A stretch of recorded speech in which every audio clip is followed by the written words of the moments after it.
기복신앙과 자유주의 신학은 오늘날 저주받을 다른 복음이다. 마태복음 1장 16절부터 25절까지 말씀을 보겠습니다.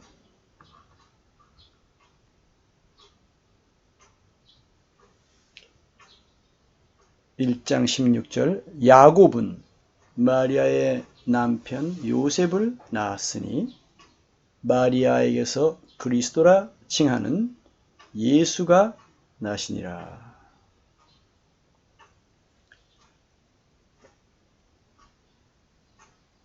여기서 이 야곱은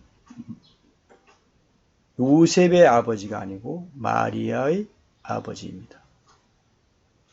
마리아가 야곱의 딸인 거죠.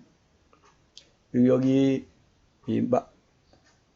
남편, 요셉이 남편인 마리아를 낳은 거예요. 야곱이.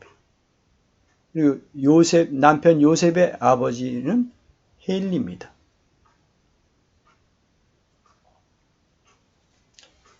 그래서 그 마리아에게서 그리스도라 칭하는 예수가 나시니라 했는데, 이 한 구절만 가지고도 성경이 하나님의 말씀인 것을 우리가 알 수가 있습니다. 누가 족보에 이렇게 쓰겠어요? 사실이라 해도 이렇게 쓸 수가 없죠. 사람들이 다 비난하고 손가락질하고 정신 이상한 사람이라고 제정신이냐 할 건데 그런 걸 다 모르겠습니까? 판단할 수 있잖아요. 그런데 어떻게 이렇게 족보에 이런 이야기를 쓸 수가 있겠습니까? 이게 사람의 족보에 불과하다 그러면, 이 하나님의 말씀이 아니라면 이게 설명할 수 없는 거예요. 하나님의 말씀이기 때문에 마리아에게서 예수가 나셨다고 이렇게 분명하게 제시하고 있는데, 이 말씀이 창세기 3장 15절에 여자의 후손이라고, 예수님을, 그리스도를 여자의 후손이라고 예언하신 그 말씀과 일치가 되는 겁니다. 또 이사야 7장 14절에 보면 처녀가 잉태하여 아들을 낳을 것이요 그 이름을 임마누엘이라 하리라, 이렇게 예언되어 있는데 그 말씀과도 또 일치가 되잖아요. 이게 예언된 그 말씀입니다. 그래서 하나님의 말씀인 것이 확증이 되는 거예요. 예언되었고요. 또 도저히 사람으로서는 쓸 수가 없는 그런 말씀을 족보에 당당하게 이렇게 기록되어 있는 것은 하나님의 말씀이 아니고서는 이게 쓸 수가 없는 거예요. 그래서 이게 하나님의 말씀인 것이고 성령의 감동으로 된 것이고 계시의 말씀인 것이고 또 진리의 말씀이고, 그래서 오류가 없는 것인데, 이것을 세상 사람의 관점에서, 불신앙의 그런 관점, 이성주의 관점에서 보면 이게 말이 안 되니까 기독교 신학자들이 이것을 그냥 예수 신하다, 예수님의 제자들이 예수님을 신격화하기 위해서 이렇게 그냥 신화적으로 쓴 거다. 그래서 여기를, 이 사복음서를 이 사람들은 예수 신화라고 불러요. 그 신학을 자유주의 신학이라고 그러는데, 얼마나 악한 것이고 더러운 것이고 세상적인 것이고 마귀적인 것입니까? 그런데 그러한 신학이 오늘날 많은, 거의 대부분의 그러한 교단의 그 신학대학원에 침투해서 학문의 자유라는 그런 이름으로 그 학문의 자유를 틈타서 많은 신학생들에게 또 신학 교수들에게, 결국은 이제 목회자들에게, 기독교 지도자들에게 악영향을 끼치고 있고 사람들을 미혹하고 있단 말입니다. 건전한 신학도 가르치지만 신학교에서 이렇게 부패하고 오염되고 마귀적인 세상적인 이러한 신학도 가르치는데 문제는 이 신학의 영향력이 너무 크다는 겁니다. 그 심각성이 어떻게 말로 표현할 수 없을 정도로 아주 심각하다는 것.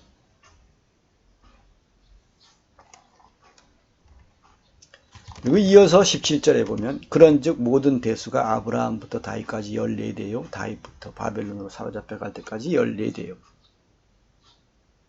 바벨론으로 사로잡혀 간 후부터 그리스도까지 14대로다.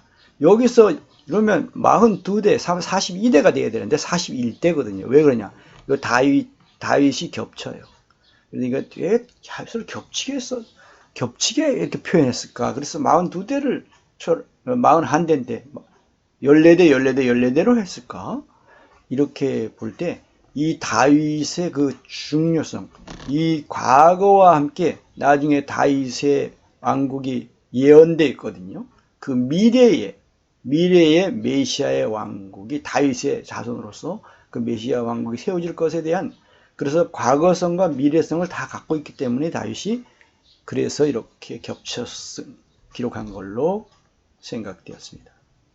18절 예수 그리스도의 나심은 이러하니라. 그의 어머니 마리아가 요셉과 약혼하고, 여기 아주 이거는 인간적으로는 이걸 쓸 수가 없죠. 하나님의 말씀이기 때문에 기록이 된 거예요. 그러니까 그걸 못 받아들이면 이건 신하다 이렇게 돼버리는 거죠. 예수 그리스도의 나심은 이러하니라. 그의 어머니 마리아가 요셉과 약혼을 했고, 요셉이라는 청년과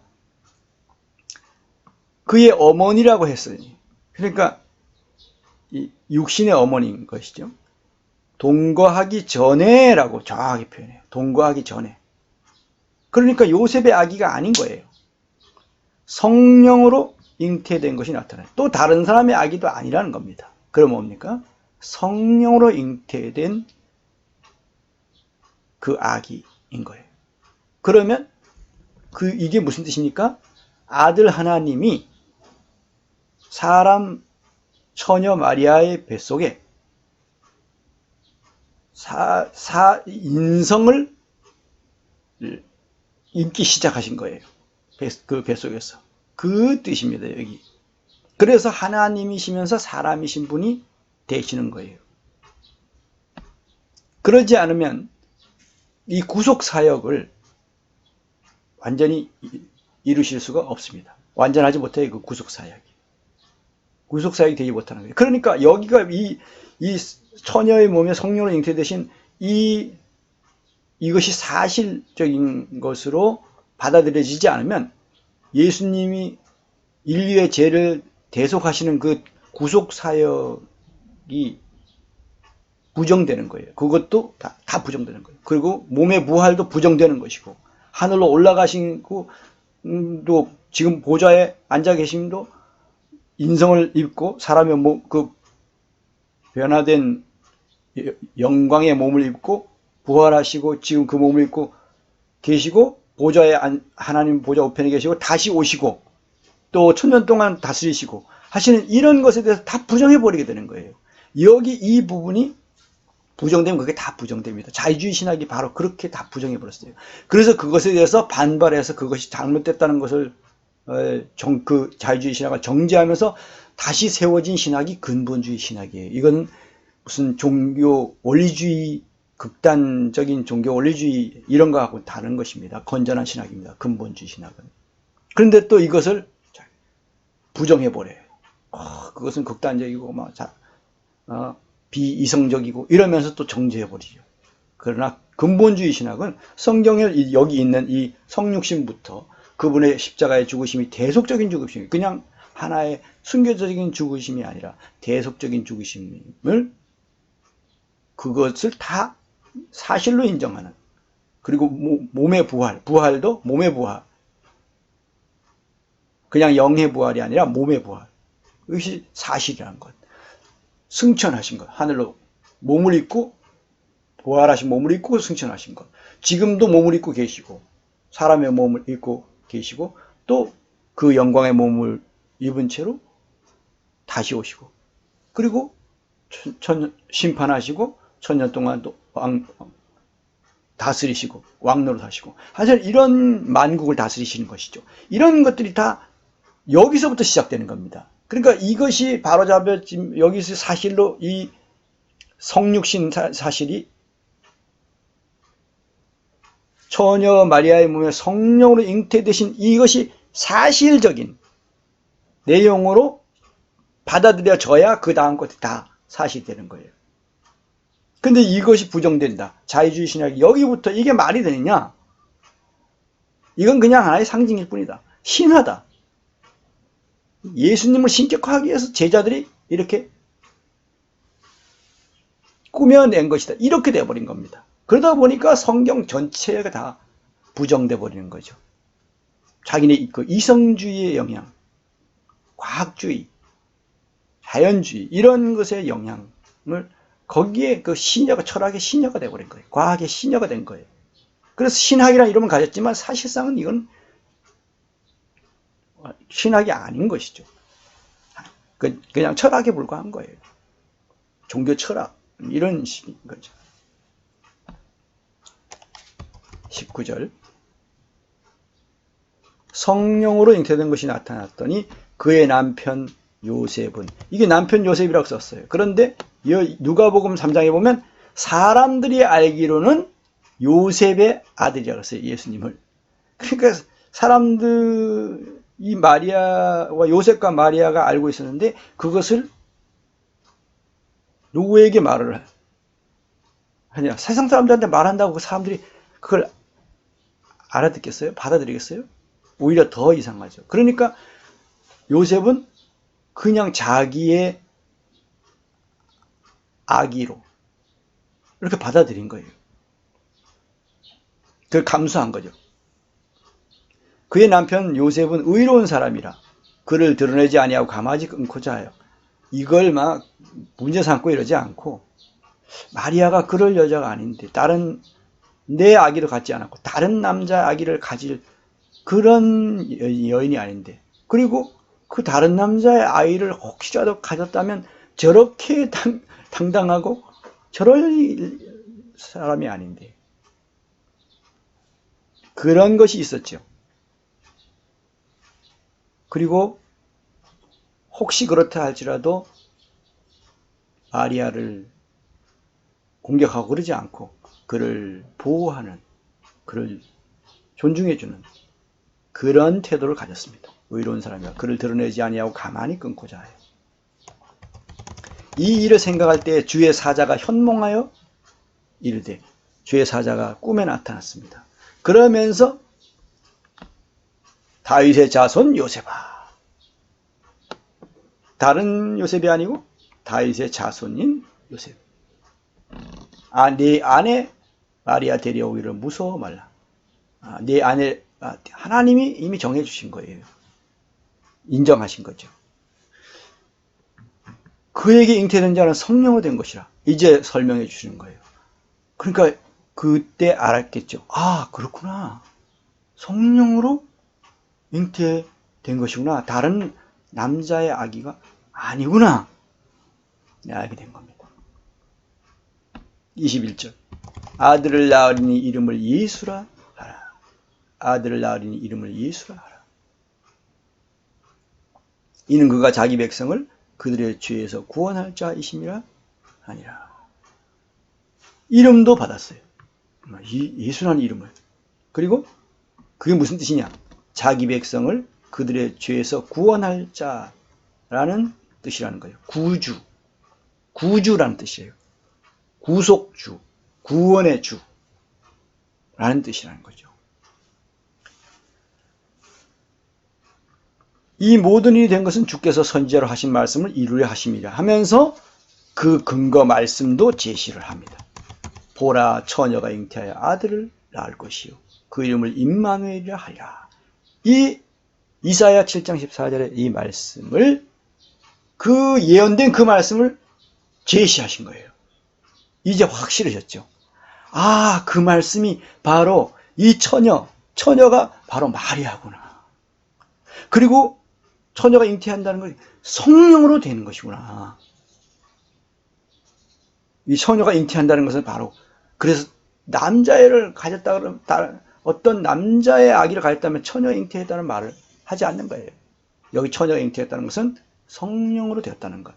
아들을 낳을 것이 그 이름을 임마누엘이 하리라. 왜 그 임마누엘이 되는가? 하나님이, 이를 번역한 즉 하나님이 우리와 함께 계시다. 하나님이 사람의 몸을 입으시는 분인 거예요. 하나님이 우리와 함께 계시는 분. 그러니까 이분은 하나님이시면서 사람인 거예요. 그래서 성령으로 잉태됐다는 것은 바로 성령 하나님을 통해서 된 그 아들 하나님이 그렇게 오신 것이죠. 사람의 몸 안에 인성을 입으신 거예요. 이제 확실해졌습니다. 아, 그 말씀이 바로 마리아를 가리키는 것이었구나. 바로 마리아가 성령으로 잉태되심을 가리키는 말씀이었구나.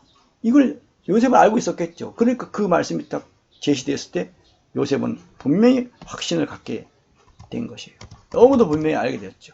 그래서 요셉이 잠에서 깨어 일어나 주의 사자의 분부대로 행하여 그의 아내를 데려왔어요. 그러면 어떻게 그의 아내를 데려왔다는 뜻은 뭡니까?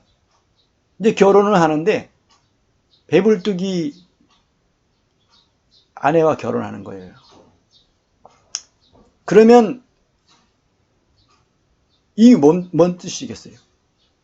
사람들에게 그 요셉이 안 데려오면은 이건 내 아기가 아니다라는 것이 되잖아요. 그런데 요셉이 임신한 마리아를 데려와서 그와 결혼을 하게 된다는 것은 내 아기다라고 사람들에게 말하는 거나 마찬가지인 거예요. 그렇잖아요. 자기 아기 아닌데 데려오겠습니까? 그래, 요셉 데려오지 않으려고 했던 거잖아요.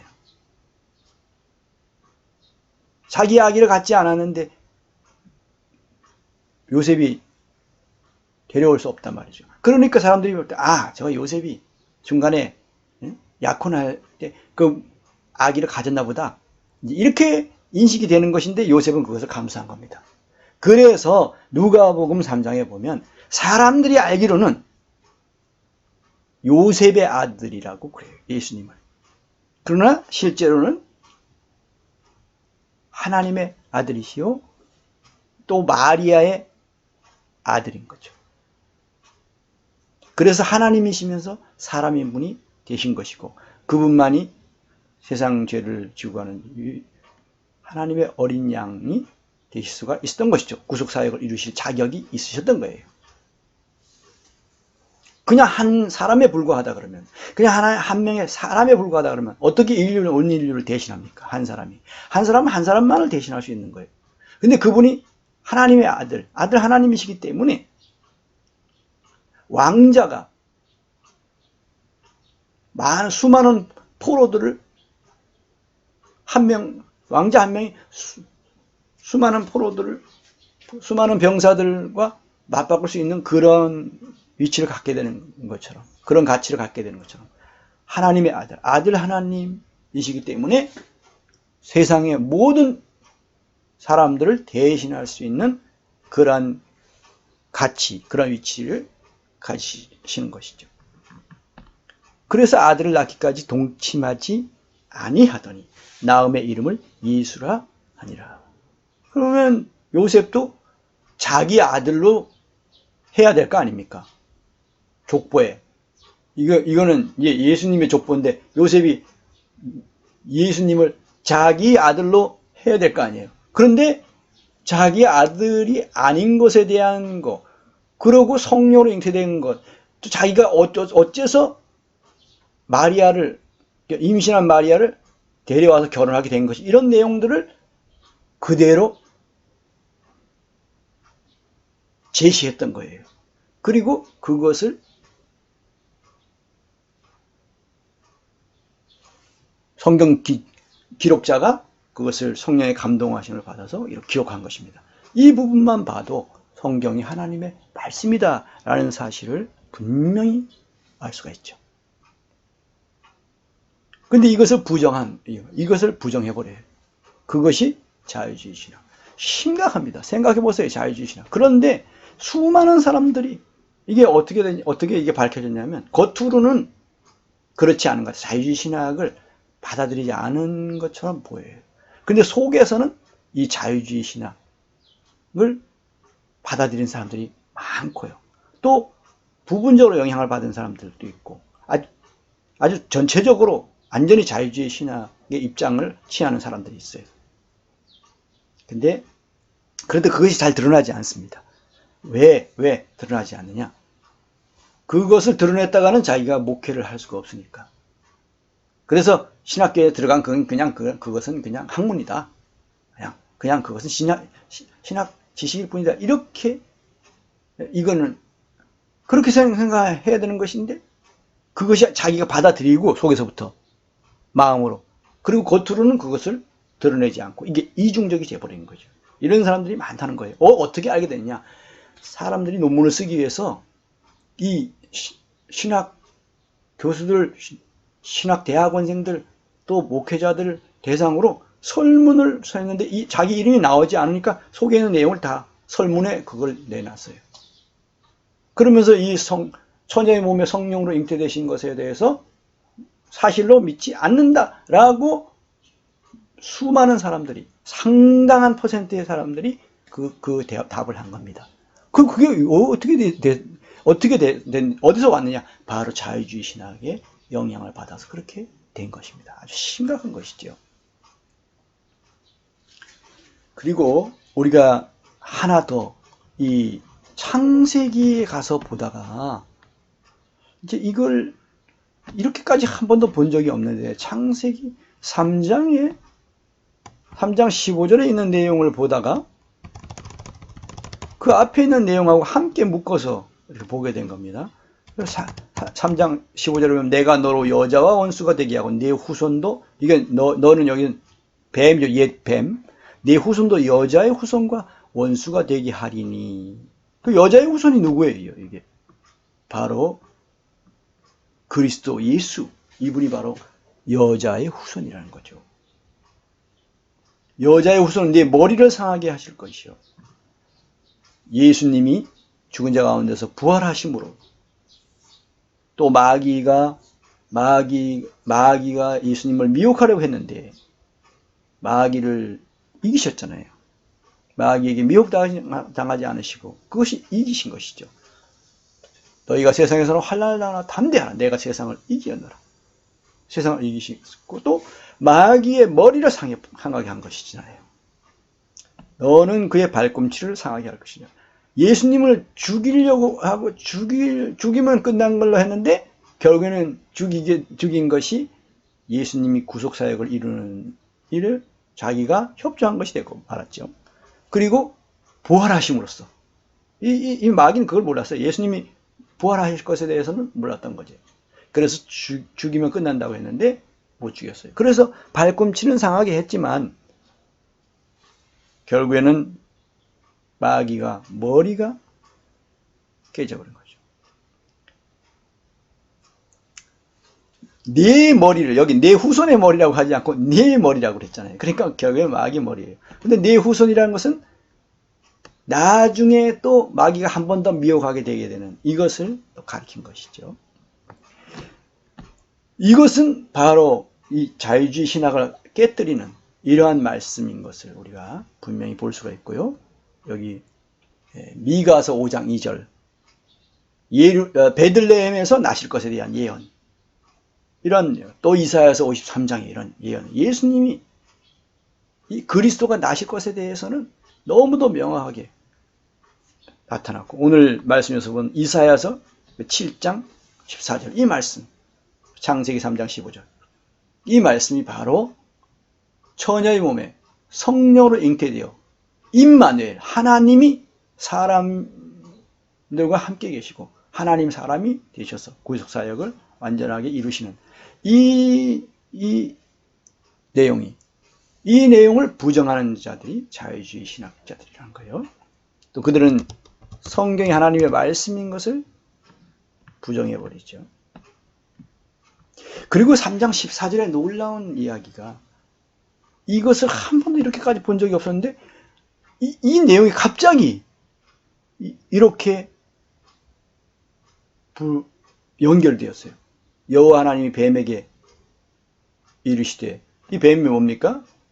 이 큰 용, 요한계시록 12장 9절에 보면 큰 용, 옛뱀, 큰 용, 사탄, 마귀, 이 네 가지가 다 같은 존재에 대해서 다른 이름으로 나오는 것이죠. 그래서 이 뱀은 한면으로는 둘짐승 뱀이지만 또 한면으로는 이것은 마귀가 뱀을 통해서 그렇게 하와에게 거짓말을 하고 하와를 속인, 하와를 미혹한 것이죠. 그래서 여기 뱀이라고 할 때 한면으로 이것이 짐승이지만 또 한면으로는 이게 마귀인 것이죠. 여호와 하나님이 뱀에게 이르시되, 뱀에게 이르셨지만 마귀에게 말씀하신 것이죠. 네가 이렇게 했으니 네가 모든 가축과 들의 모든 짐승보다, 한면은 짐승인 거예요. 가축과 짐승, 이 뱀이 실제 동물인 것이죠. 더욱 저주를 받아 배로 다니고, 실제 배로 다니게 된 거예요. 그러니까 그전엔 다리가 있었는데 이제 다리가 없어지는 상황이 된 거죠. 그러니까 창조가 되고 나서 이 다리가 없어지는 이런 상황, 그런 상황이 바로 한 동물이 뱀인 거죠. 배로 다니고 살아있는 동안 흙을 먹을지냐, 흙을 먹게 되었다. 그런데 이 한면으로는 이것이 이 사실적인 그 기록이고 또 이런 물질적인 부분에서도 사실적인 기록인데 여기에 영적인 의미가 있다는 것을 보게 됐어요. 그게 뭔가 이 배로 다니고 살아있는 동안 흙을 먹는다. 이게 하나님이 사탄에게 이 사탄이 하와를 미혹함으로써 저주를 받잖아요. 이 저주를 받으면서 그 저주받은 결과로 이 배로 다니고 살아있는 동안 흙을 먹게 되는 것인데, 이것은 하늘에 속한 영적인 복으로부터 차단하는 것이다. 마귀를 하늘에 속한 영적인 복을 차단하고, 그럼 뭐냐? 땅에 속한 물질적인 복을, 그것만 누리고 그것 가지고 사람들을 미혹하고 하는, 테스트하는 것이죠. 그것을 허용하신 것이구나. 이건 상당히 깊은 의미가 있어요. 하나님은 사람을 테스트, 시험하시잖아요. 미혹하지 않아요. 하나님은. 그런데 그 테스트가, 시험이 어떤 과정으로 이루어지나, 이런 걸 통해서 이 마귀의 이런 미혹 같은 것에 노출되게 하심으로써 테스트, 시험이 이루어지는 거예요. 그래서 그러면 마귀를 왜 에덴 동산에 왜 마귀가 거기 있도록 허락하시고, 왜 하와를 미혹하는데도 막지 않으시고 그것도 허용하셨느냐? 그것이 바로 이 테스트, 시험 때문에 그런 겁니다.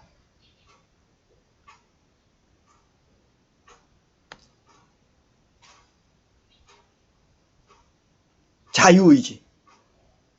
하나님을 거절할 수도 있는, 하나님을 떠날 수도 있고, 하나님을 등질 수도 있고, 하나님으로부터 독립할 수도 있는 그러한 자유의지를 주신 것이죠. 그러면서 그 아담과 하와 이후의 사람들에게도 마귀가 그들을 미혹하는 그런 이 테스트를 하는 그것을 계속해서 하나님 허용하신 것, 이것으로 영적인 의미를 또 가진 것이다라고 보여지게 됐어요. 배로 다니고 살아있는 동안 흙을 먹을지니라, 그런 말씀을 왜 하실까? 왜 그렇게, 이게 뭐가 중요해서 굳이 이 얘기를 하시는 것일까? 할 때 그것이 그런 의미가 있다는 것. 그래서 이 마귀는요, 이런 권세를 갖게 됩니다. 마태복음 4장 4절에 보면, 마태복음 4장에 보면 마귀가 예수님을 미혹할 때, 여기 보면 주 너의 하나님을 시험하지 말라. 이거는 하나님을 테스트하고 하면 안 돼, 사람이. 하나님이 사람을 테스트해야 되는 것이지. 누가 누구를 시험 본다는 거예요. 그건 안 되죠. 학생이 시험지를 내가지고 선생님을 테스트한다. 이거는 말이 안 되는 거죠. 4장 8절에 보면 마귀가 또 그를 데리고 지극히 높은 산으로 가서 천하 만국과 그 영광을 보여. 이게 뭡니까? 이게 바로 기복신앙인 거예요. 이 마귀가 이런 권세를 하나님께 받은 거죠. 그러면서 예수님을 미혹하려고 했어요. 이르되 만일 내게 엎드려 경배하면 이 모든 것을 내게 주리라. 보십시오. 천하만국과 그 영광이 결국은 뭡니까? 땅에 속한 물질적인 복인 거예요. 세상의 부귀 영화, 명예, 권력, 부와 명예, 이렇게도 두 단어로 말할 수 있죠. 여기 천하만국과 그 영광, 온 세상을 다 얻게 된다. 그 세상적인 영광, 땅에 속한 영광, 그거잖아요. 물질적인 것, 지위, 세상의 지위. 그것이 결국은 뭡니까?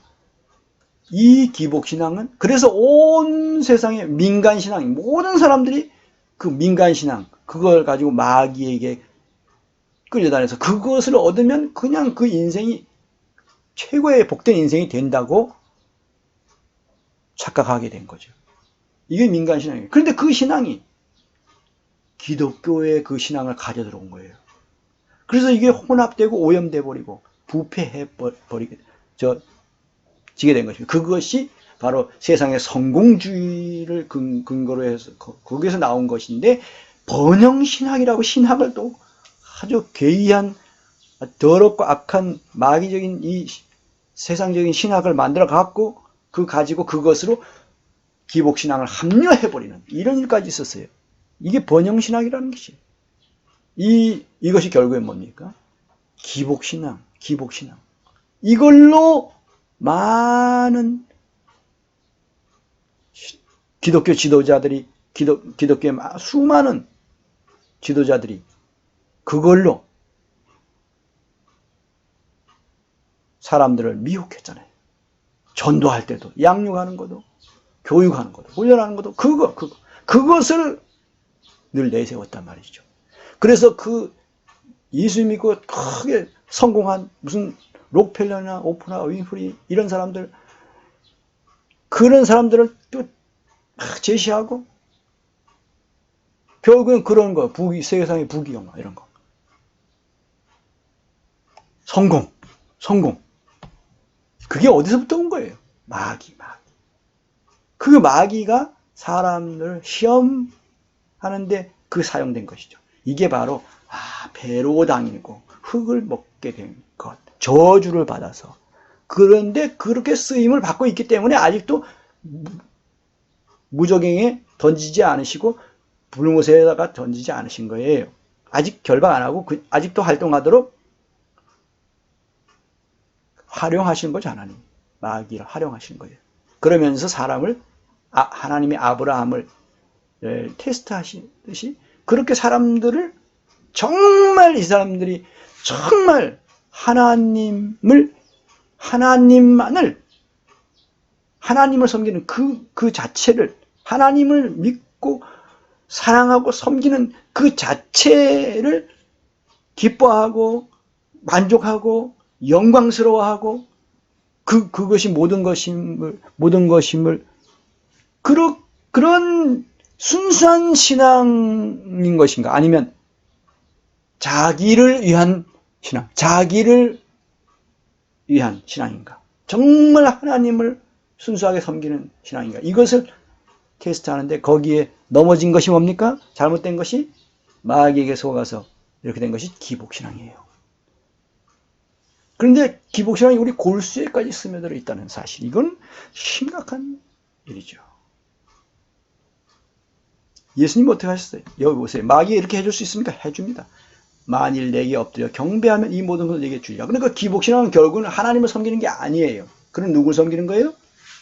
마귀를 섬기는 거예요. 그래서 결국은 세상 방식대로 세상과 타협하고 그러잖아요. 온갖 수단과 방법을 가리지 않고 불법적으로 그렇게 총회장이 되기 위해서 돈을 쓰는데 세상보다 더 어두운 그런 짓을 하고 뇌물을 먹이고 그거를 회개한답시고 지난번에는 뭐 2억을 풀었더니까 떨어졌는데 이번에는 3억을 풀었더니까 붙었다 이따위 소리나 하고 이렇게 그 총회장 그 1년 2년 하는 그것을 그렇게 그 명예 그걸 얻기 위해서 다 망가지는 거잖아요. 그게 뭡니까? 결국은 누구를 섬기는 거예요? 자기를 섬기는 것이고 마귀를 섬기는 거잖아요. 결국은 마귀. 만일 내게 엎드려 경배하면 이 모든 것을 내게 주리라. 그것을 얻기 위해서는 결국은 누구에게 가야 돼요? 하나님께 가서는 안 돼요. 안 주셔요. 하나님은 뭘 주십니까? 하늘에 속한 영적인 복.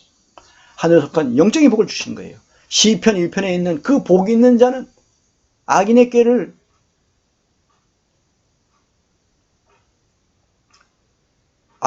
따르지 아니하며 죄인의 길에 서지 아니하며 오만한 자들이 자리에 앉지 않는 것.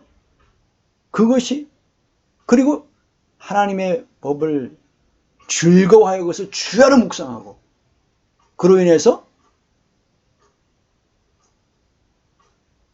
영적으로 그렇게 되는 거예요. 형통하고 또 열매 맺고 그 잎이 푸르고 시냇가에 심은 나무처럼 되는 그것이 복이잖아요.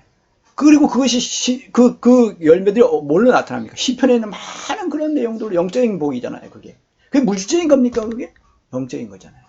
땅에 속한 게 아니고 하늘에 속한 거잖아요. 그 시편 1편을 통해서 시편에 있는 많은 그런 복이 나타나는 그것이 복이란 말입니다. 그리고 산상수훈의 복, 그 팔복, 이것이 뭡니까? 그건 땅에 속한 물질적인 복이 아니에요. 그걸 추구해야 되는데 사람들이 그걸 추구하는 대신 부귀영화, 돈을 사랑하게 하고 부귀영화, 세상의 부귀영화를 사랑하게 하고 성공을 추구하게 하고 이게 기복신앙이란 말입니다. 그러니까 마귀한테 속는 거고 마귀의 복을 가져와서 전한 거예요. 저주받을 다른 복음. 심각합니다. 이 자유주의 신학과 함께 이 기복신앙 이게 아주 골수에까지 들어있어요. 저도 어느 날 놀랐어요. 내 골수에 나도 이 골수에 박혀있는 이것이 이게 나도 모르게 아직 남아있구나. 이것을 소스라치게 놀라고 그걸 씻어버렸어요. 그런데 저도 그러면 나는 전혀 그렇지 아니 나도 이 영향을 나도 받고 나도 모르는 사이에 미혹되는 그런 부분들이 있습니다. 부분적으로. 장사 업소에 깨어있지 않으면 당합니다. 근데 예수님처럼 이렇게 돼야 되는 거죠. 사탄아 물러가라. 이런 미혹이 올 때 주 너의 하나님을 경배하고 다만 그를 섬기라. 주 너의 하나님께 경배하고 다만 그를 섬기라. 돈을 사랑함이 일만하게 뿌리가 된다고 그랬고 하나님과 재물을 겸하여 섬길 수 없다고 그랬는데 많은 사람들은 무슨 소리냐? 나는 하나님과 재물을 겸하여 섬길 수 있다고 생각한다. 잘 되는데. 그런데 결국은 뭡니까? 하나님과 재물을 겸하여 섬기는 그 순간 이미 재물을 섬기는 거예요. 성경은 겸하여 섬길 수 없다고 했단 말이에요. 그래서 겸하여 섬길 수 없는 거기 때문에 겸하여 섬기는 그 순간 이미 하나님을 섬기는 게 아니라 마귀를 섬기는 거죠. 자기를 섬기는 거고 마귀를 섬기는 겁니다. 결국 주 너의 하나님께 경배하고 다만 그를 섬기라. 이 기복신앙 이것은 마귀가 주는 것이고 마귀가 미혹하는 것이고 사람들에게 큰 어려운 시험지예요. 어려운 시험지. 근데 하나님이 그 시험지를 사람들에게 그 시험지를 통해 시험 보시는 거예요. 한편으로. 테스트. 오늘 내용을 좀 요약해서 보겠습니다.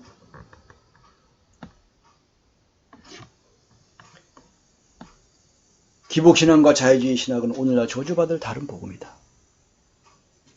첫째, 아들 하나님이 하나님 사람이 되셔서 하나님이시면서 사람이신 분이 되셔서 임마누엘 구주 예수 그리스도가 되기 위해 처녀의 몸에 성령으로 잉태되심으로써 여자 처녀 마리아의 후손으로 나셔서 오셨다. 창세기 3장 14절 15절 말씀 근거로 보면 그 예언되어 있죠.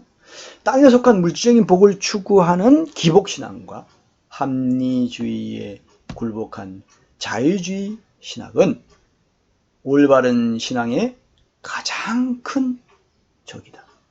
이 두 가지가 가장 올바른 신앙의 가장 큰 적입니다. 이거 말고도 몇 가지 더 있는데 이 두 가지가 아주 가장 큰 적입니다. 이걸 이기지 못하면 그 사람의 신앙은 땅에 속한 물질적인 신앙이고, 그리고 그 시험에 합격하는 것이 아니라 낙방한 낙제 점수, 상을, 온전한 상을 다 잃어버리는 이런 결과를 가져오죠. 하나님이 옛뱀 큰용, 하나님이 옛뱀 큰용 마귀 사탄을 저주하시고 땅에 붙어서 배로 다니며 흙을 먹게 하신 것은 사탄에게 하늘에 속한 영적인 복을 금하시고 땅에 속한 물질적인 복만 허락하신 것이다. 그래서 마귀가 예수님을 미혹할 때 천하만국을 보여서 이 영광을 주겠다라고 말을 할 수 있었고, 그거는 사실 그럴 수 있고 그렇게 하고 있고요. 따라서 세상의 성공주의에서 나오고 땅에 속한 번영신학으로 합리화한 기복신앙은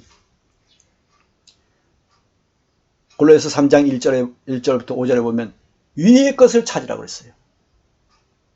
땅의 것을 생각하지 말고 위의 것을 추구하라. 이게 바로 하늘에 속한 영적인 복인 것이죠. 그리고 요한계시록에 나와 있는 그 7가지 그 복, 이러한 복이죠. 그건 하늘에 속한 영적인 복인 거예요. 땅에 속한 물질적인 복이 아니잖아요. 사도들 보십시오. 땅에 속한 물질적인 복을 얻은 사람이 있습니까? 베드로도 결국에는 순교당했어요. 십자가에 거꾸로 갔어요.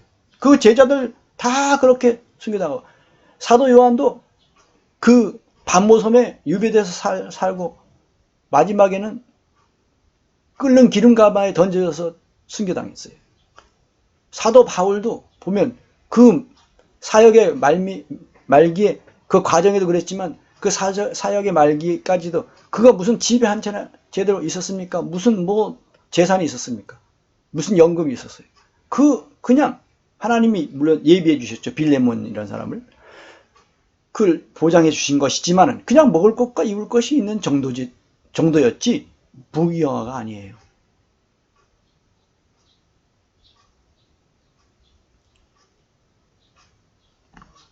그런데 오늘날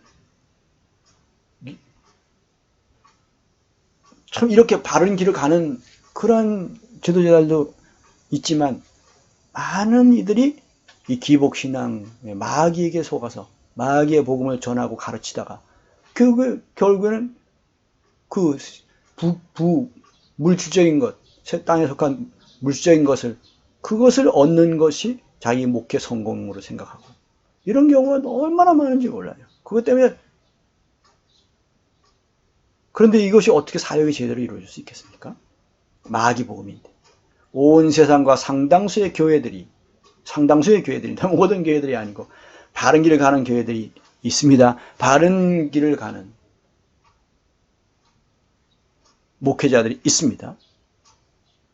성도들이 있습니다. 분명히. 그런데 상당수의 교회들이 더덥고 허무한 기복신앙을 따라가고 있다. 어느 날 영의 눈이 열리면 이게 보여요. 영의 눈이 열리지 않으면 안 보여요. 계속 속는 거예요. 10년, 20년, 30년, 50년 계속 속는 거예요. 인생이 끝날 때까지. 그 기복신앙이. 그건 벗어나지 못하는 거예요.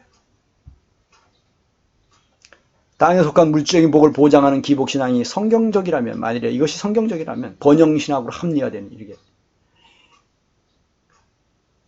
갑부와 유지가 된 에서, 그가 사실은 복을 받은 것이 돼요. 그는 갑부가 됐잖아요.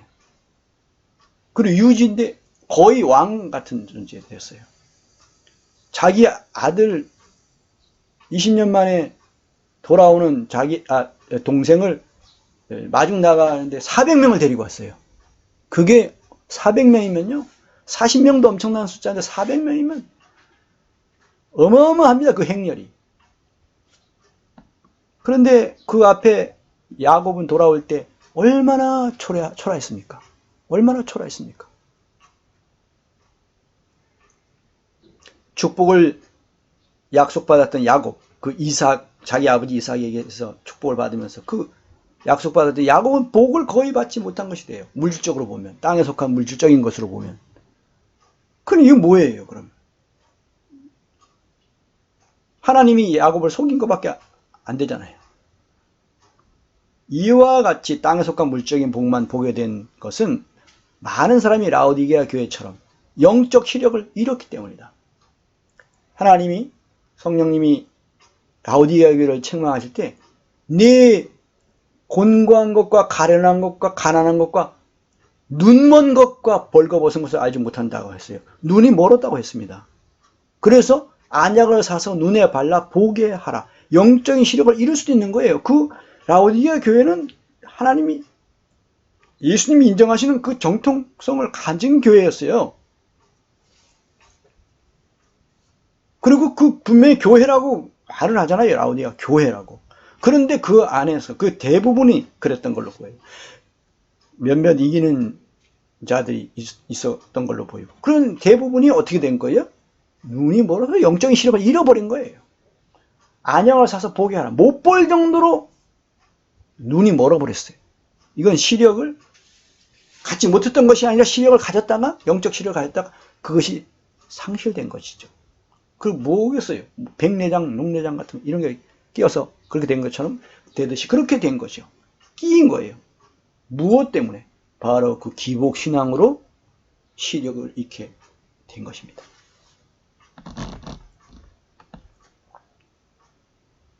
둘째, 그리스도가 성령으로 잉태되셨음을 부정하는 자유주의 신학은 저주받을 또 다른 복음이다. 저주받을 복음이 갈라디아서 1장 6절에서부터 9절까지 나와요. 저주받을 다른 복음이. 근데 여기 오늘날에는 이 자유주의 신학과 이 기복신앙이 저주받을 다른 복음인 거예요. 오늘날에는요. 이걸 분별하지 못하면 그냥 그 성경을 갈라디아서 읽고 하나도 여기 적용이 안 되는데 그거 무슨 의미가 있어요? 달달달달 애원들 그게 무슨 의미가 있습니까? 이게 적용이 돼야 되지. 그러면 그 당시에는 이것이었는데 오늘날에 저주받을 다른 복음은 무엇인가? 이것이 알아야죠. 그걸 모르면 뭐겠어요? 성경을 모르는 것만도 못해. 갈라디아서를. 자유주의 신학의 핵심은 세상의 자연주의와 이성주의와 과학주의에 굴복하고 타협하여 초자연적이고 초이성적이고 초과학적인 내용이 들어있는 성경 66권의 영감성, 진리성, 사실성 이걸 전체적으로 부정하든지 부분적으로 부정하고 이래요. 사람마다 조금 다른데 상징화해요. 영해해. 그것은 어떤 문자적인 걸로 의미를 받아들이지 않고 그냥 하나의 상징일 뿐이다. 이런 식으로 해버리는 거예요. 그리고 영적인 건 그냥 의미만 있는 것이지 그건 사실적인 기록은 아니다라고 해버리는 거죠. 이건 심각한 겁니다. 이게. 그리고 또 하나는 이 성경의 영감성을 부정하는 거예요. 하나님의 말씀이 아니라는 거예요. 사람의 기록이랄 뿐이라는 거예요. 그렇게. 그 다음에 또 하나 그들의 핵심적인 주장은 그리스도의 인성만 부각시키고 그리스도의 신성을 부정합니다. 그냥 예수님은 그냥 하나의 사람일 뿐이었다. 그분은 하나님은 아니다. 이렇게 주장하는 거예요. 얼마나 악독한 것입니까? 이거 불신앙적인 거잖아요. 이와 같이 교만하고 세상적이고 마귀적인 자유주의 신학은 학문의 자유를 틈타 대부분의 교파나 교단의 신학대학교에 광범위하게 퍼져서 신학교수들과 신학생들을 미혹하고 있다. 물론 거기에 신학교에 가면 다 이것만 가르치는 게 아니라 건전한 신학도 또 가르치는 더 많은 건전한 신학을 훨씬 더 많이 가르치는 그런 신학교도 있고 그렇습니다. 그러나 이것이 이 악한 영향력이 이게 결코 무시할 수 없는 이런 상태라는 것입니다. 우리는 이것을 대적하는 기도를 해야 하며 그 속임수를 폭로하여 그 거짓 가르침에 속지 않게 하는 일에 동역해야 한다. 제가 아는 어떤 목사님 딸이 신학대학원을 들어갔어요. 대학을 졸업하고 일반 대학을 졸업하고 신학대학원을 입학을 했는데 야간으로 다니기 시작했는데 한 학기 다니고 그만뒀어요. 자퇴했어요. 왜 그러냐? 바로 이런 식으로 이 자유주의 신학을 거기 그 신학대학원은 더 심하거든요. 이 자유주의 신학을 가르치니까 혼란이 온 거예요. 도대체 지금까지 그러면 내가 믿었던 건 다 그러면 잘못 믿었다는 것인가? 이게 지금 맹목적으로 믿었다는 것인가? 이거 아주 그 혼란 때문에 정신적으로 문제까지 온 거예요. 그래서 도저히 안 되겠다 싶어서 그 아버지 목사님이 딸을 보고 그만둬라. 그렇게 해서 계속 다니는 게 아닌 것 같다. 그만둬라. 이렇게 되어버렸어요. 이게 심각합니다. 근데 그러면 이제 졸업을 한 사람들은 어떨까? 어떤 사람들은 그래도 그 신앙 중심을 지키고 이거는 잘못된 신학이야. 이건 잘못된 신학이야. 이런 걸 가지고 있는 사람인데 그런 사람은 소수인 거예요. 정말 극소수라고 말할 수 있어요. 그러면 속에서는 다 무너졌어. 자유주의 신학을 받아들여 버렸어. 그런데 교회에 와서 그것 그대로 이야기할 수 없으니까 겉으로는 또 무슨 정상적인 건전한 신학을 가진 사람처럼 그렇게 해. 그러나 그것이 나타납니다. 그 영향력이 계속 가고 있는 거예요. 근데 성도들은 그것이 도굴적으로 표현하지 않으니까 성도들은 잘 분별도 못해. 근데 오히려 성도들이 더 건전한 신앙과 신학을 가진 경우가 오히려 더 많아요. 이게 심각한 겁니다, 이게. 셋째, 우리는 죄와 자아와 육체와 세상과 마귀를 이겨야 하며 또한 복음의 부패, 교훈의 변질, 불신앙적 신학과 교회의 타락을 이겨야 한다. 이제 고린도후서 11장 3절부터 4절 내용 보면 뱀이 그 간계로 하와를 미워한 것 같이 오늘 우리가 본 창세기 3장에 있는 내용 그것을 말하는 거죠. 뱀이 그 간계로 하와를 미워한 것 같이 너희 마음이 그리스도를 향하는 진실함과 깨끗함에서 떠나. 그러니까 그리스도를 향하는 진실함과 깨끗함이 있었던 거죠. 없었던 것이 아니라 있었는데 떠나버려가지고 어떻게 되냐. 부패할까 두려워한 거예요. 처음엔 부패하지 않았었는데 나중에 부패하게 돼. 누구의? 뱀의 그 간계에 미혹되어서. 그러면 그게 뭐냐? 자유주의 신학과 기복신앙으로 대표되는 이 더러운 신앙. 잘못된 신앙. 그것이라는 거예요. 만일 누가 가서 우리가 전파하지 아니한 다른 예수, 단지 신성을 부정하는 인간 예수, 혹은 너희가 받지 아니한 다른 영, 이거는 인격적인 성령이 아닌 그냥 하나의 그냥 어떤 능력으로만 주장하는 그런 영, 혹은 너희가 받지 아니한 다른 복음을 받게 할 때는 저주받을 다른 복음, 그 기복신앙이 그 다른 복음이에요. 자유주의 신앙. 너희가 잘 용납하는구나. 이렇게 될 수가 있다는 겁니다. 우리가 이렇게 타락할 수 있다는 거예요. 부패할 수 있다는 겁니다. 변질될 수 있다는 거예요. 그래서 그렇게 될까봐 두려워한다고 사도 바울이 말하고 있죠. 그리고 요한 2서 1장 7절에서 8절은 이렇게 말합니다. 미혹하는 자가 세상에 많이 나왔나니 이는 예수 그리스도께서 육체로 오심을 부인하는 자라. 이런 자가 미혹하는 자요. 적 그리스도니 너희는 스스로 삼가 우리가 이런 것을 잃지 말고 오직 온전한 상을 받으라. 이 온전한 상을 잃어버릴 수도 있다. 여기서 예수 그리스도께서 육체로 오심을 부인하는 자들은 영지주의 신학이라 그래요. 이걸 영지주의. 그런데 반대로 오늘날은 이 과거엔 이러한 신학이었는데 오늘날은 예수 그리스도의 신성을 부정하는 이게 자유주의 신학이라고 해요. 이건 뭐예요? 이걸 받아들이게 되면 여기에 속게 되면 온전한 상을 받지 못하게 된다. 이것이죠. 마지막으로 넷째, 골수에까지 스며든 인본주의, 학문주의, 율법주의, 전통주의, 교조주의, 자유주의, 성공주의, 혼합주의, 신비주의 같은 불건전한 신학과 이단적인 사상을 씻어내고 신본주의, 정통주의, 복음주의, 개혁주의, 경건주의, 근본주의, 천국주의, 성결주의, 성령의 인격적인 신격 같은 이런 건전한 신학과 성경적인 교훈으로 채워야 돼요. 그렇지 못하면 그가 하는 전도와 양육과 교육과 훈련이 모두 그 속에 독이 들어있는 거죠. 독초와 쓰레기, 온갖 영양가 없는 쓰레기가 되는 거죠.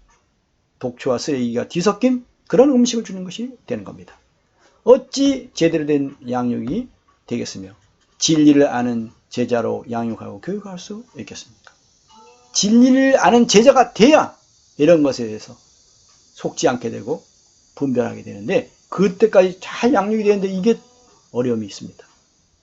사람을 교만하게 하고 자부심 갖게 하고 가짜로 배부르게 한다면 또 겸손하게 하지 못하고 애통하게 하지 못하고 갈급하게 하지 못한다면 어찌 더욱 큰 은혜를 받아서 승리할 수 있을까?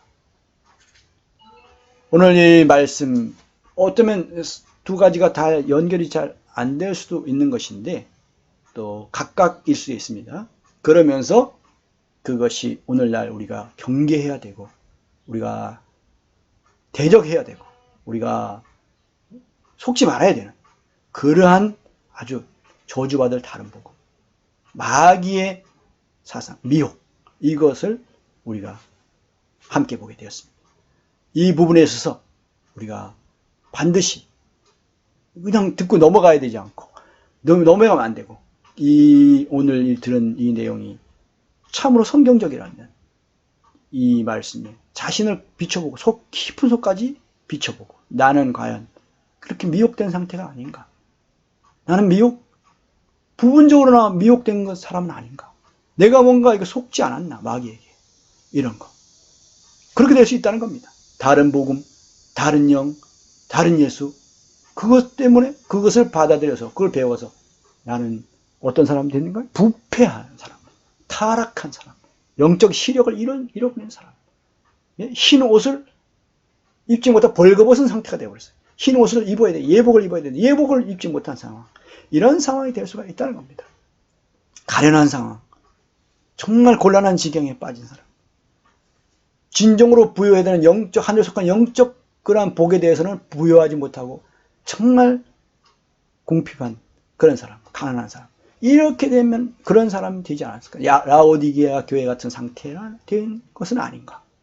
이것에 대해서 참으로 분별하고 또 회개하고 그래서 올바른 신학에 기초한 올바른 신앙을 생활할 때 하나님을 참되게 섬기는 것이고 하나님이 우리에게 주시려고 약속하신 하늘에 속한 영적인 복을 충분히 받아 누리게 될 것입니다. 올바른 신앙을 갖게 될 것입니다. 갖게 되어야 될 줄로 믿습니다.